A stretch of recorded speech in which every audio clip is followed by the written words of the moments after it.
আসসালামু আলাইকুম সবাই কেমন আছেন? আমি আলহামদুলিল্লাহ ভালো আছি। আজকে আপনাদের সাথে শেয়ার করব গরুর মাংসের একটি রেসিপি, নাম হলো আচারি গোশত। এই রেসিপিটি রান্না করার জন্য প্রথমে মাংস কেটে ধুয়ে নিয়ে পানি ঝরিয়ে নিয়েছি। এরপর এর সাথে পেঁয়াজ, হলুদ, মরিচ, ধনিয়া গুঁড়া, জিরা গুঁড়া, আদা রসুন বাটা এবং তেল দিয়ে সুন্দর করে মাখিয়ে নিয়েছি। মাখিয়ে 10 মিনিট রেস্টে রেখে দিয়েছি। এরপর চুলায় বসিয়ে দিয়েছি। ভালো করে মাংস সুন্দর করে কষিয়ে 2-3 বার রান্না করতে হবে।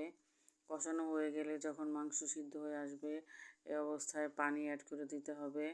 পানি অ্যাড করা হয়ে গেলে আমরা আচারি প্রিপারেশনটা করে নিব। এর জন্য আমাদের ফ্রাই প্যানে কিছুটা তেল দিয়ে এর মধ্যে কিছুটা পেঁয়াজ দিয়ে হালকা বাদামি করে ভেজে নিয়ে সাথে বেশ কিছু রসুন দিয়ে দিব এবং সাথে 1 চামচ পরিমাণ পাঁচফোড়ন দিয়ে দিব। দিয়ে সুন্দর করে ভেজে তরকারির সাথে দিয়ে দিব। দিয়ে তরকারিটা 10 মিনিটের মতো রান্না করে নিব এবং মাখা মাখা ঝোল অবস্থায় নামিয়ে নিব। তাহলেই তৈরি হয়ে গেল মজাদার আচারি গোশত।